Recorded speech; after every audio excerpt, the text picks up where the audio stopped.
эң биринчи рак дегенди укканда баары эле шок болот.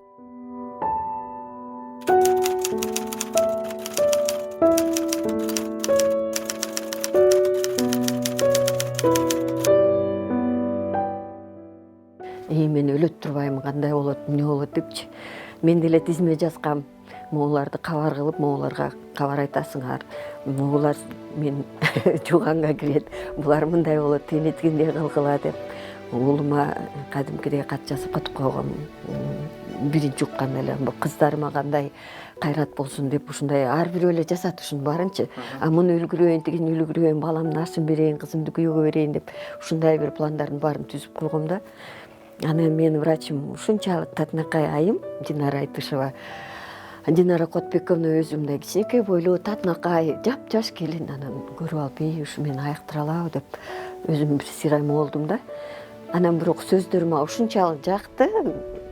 Шайреже, сиз бияка айыгам деп келдиңизби же дарыланам деп келдиңизби деп. Мен биринчи суроосуна түшүнгөн жокмун да. Мен дарыланам, айыгам бир эле сөздө. Жок, Шайреже, сиз айыгам деп келсеңиз, бул башкача, дарыланам десеңиз ал бөлөк деп. А в чем разница десем, Шайреже, вы писали планы? Там на свою жизнь, на кратковременную жизнь, да, писала десем. Ну, анда эмес ошо каттарыңызды алыңыз. Биринчи үйгө барып туруп ушунун баарын айырып туруп анан кийин келиңиз. Анан сүйлөшөбүз деди. Ошентип анан кийин каттарымды айырып туруп анан келдим. Кудайыма шүгүр, азыр жакшымын. Мен чындап келгенде дүйнөнү таң калтырайын же мындай бир атагым чыксын деген деле ойлор жок болчу бизде. Биз 4 айым ушу кыздар аябай акчадан кыйналгандан кандай кылсак деп анан ушу бир чакан цех ачсак деп ойлогон ой пайда болгон да. Кыдырмышева Айгүл, Жапар кызы Жылдыз, Мамлакат, анан мен. Анан төртөөбүз ушу эмне кылабыз, кандай кылабыз деп отурганда Гриша Дзокоев деген бар. Ошол жигит бизди тиккенди үйрөткөн да. Анан Гриша ушундай кылалы дедик эле десем, Шайреже, менде бир комната бош машинкалар менен турат, келип ошол жака иштей бериңиз деди. Ошентип 5-чи микрорайондун подвалынан баштаганбыз. Эң биринчи төртөөбүз 500 сомдон жыйнадык. Анан Мадина базарына барып туруп калдыктарды алдык да, жана занавескалардан, бирдемелерден калгандарды арзан сатып экен да. Ошону алып туруп анан кийин биринчи сумкаларды тиктик. Анан мен ушундай бактылуу кишимин да, мага ушундай бир жакшы Назира Аштар деген айым жолугуп калган мындан 5 жыл мурда. Ошол киши мага көп демилге берди. Анан ал киши ярмарка уюштурду. Шайреже, мен ярмарка уюштуруп атам, ошонун 10%-ин сизге беребиз депчи. Анан макул деп биз баягы сумкаларыбызды жанталашып тигип, эртеси күнү эле болуп калды да ярмарка. Чала болот, бирөөлөр тигип атат, бирөөбүз көтөрүп келип атабыз, ошо ярмаркадан сатып атабыз. Анан 13 000 сом болду биздин саткан сумкабыз. Тим эле сүйүнүп атабыз. Назиранын кыздары тоже содасы бүткөндөн кийин бизге акчасын тапшырып берди.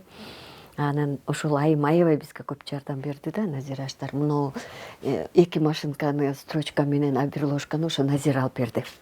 Подружкасы өкө алып берди ошо машинканы. Андан кийин Асыл деген таластык айымга жолугуп калдык. Ал кызы өкө дагы 2 машинка алып беришти.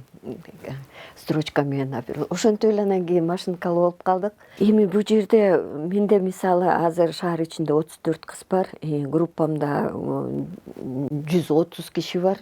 Жалал Абад ошто өзүнчө группаларым бар. Эми кандай деп айтам, бул азыр аябай көбөйүп баратат да. Керек болсо жумасына 4000 ору кошулуп атат, 4000 айым кошулуп атат. Анын ичинде жашы бар, карысы бар, рак менен, эмчегинен рак болду деген, же болбосо цервикальный рак деп коет, же по-женски рак болгон. Менин группам ушу жалаң айымдардын группасы да, эмчектен же жатынан ушундай. Эми улуу сөздө уят жок, азыр деген бул аябай көбөйдү. Айла жок экен, эмне кылабыз? Анан ошон үчүн ушу биз ушуну уюштурдук да. Эми эл ойлойт соопчулук деген бул акча депчи. Жок, соопчулук акча эмес, соопчулук көңүл, анан убакыт. Эң кымбат ушул убакыт менен көңүл. Ошол кишинин жанында туруп жашынакай сөзүн айтып, эми жаман жери мен мисалы ушу кыздардын арасынан почти 70% күйөөлөр таштап кетет.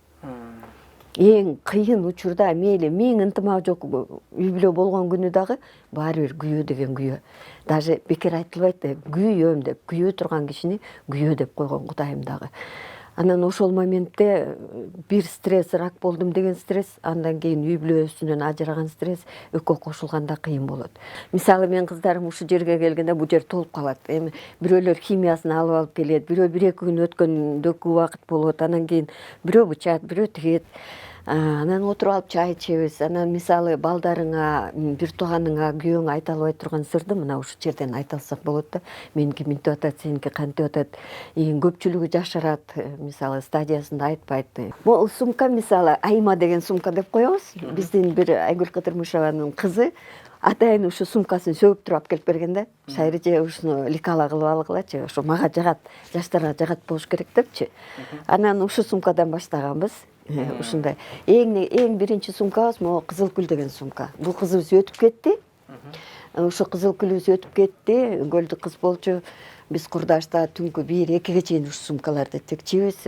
Аябай жакшы өтчү. Азыр деле өтүп атат. Эми ушу сумканы ичинде 3 чөнтөгү бар, замочкасы бар деп ошентип мактап жактып. Аты эмне дедиңиз? Кызыл Гүл. Ошол кыздын атынан коюп Ошо кыздын атынан коюп койгонбуз, Кызыл Гүл деп. Эми бу жерде көп эмелердин аттары бар да, кыздарымдын аттары бар. Анан мунун баарын бычканда, мисалы биз бата тилеп, ушу аябай эме кылып туруп бычып тигебиз да, чын жүрөктөн тигебиз. Эми мындай ар бир аракети менен тигет да. Ушу өтүп кетсе экен, ушу кызыбызга жардам берсе экен деген максат менен тигебиз да.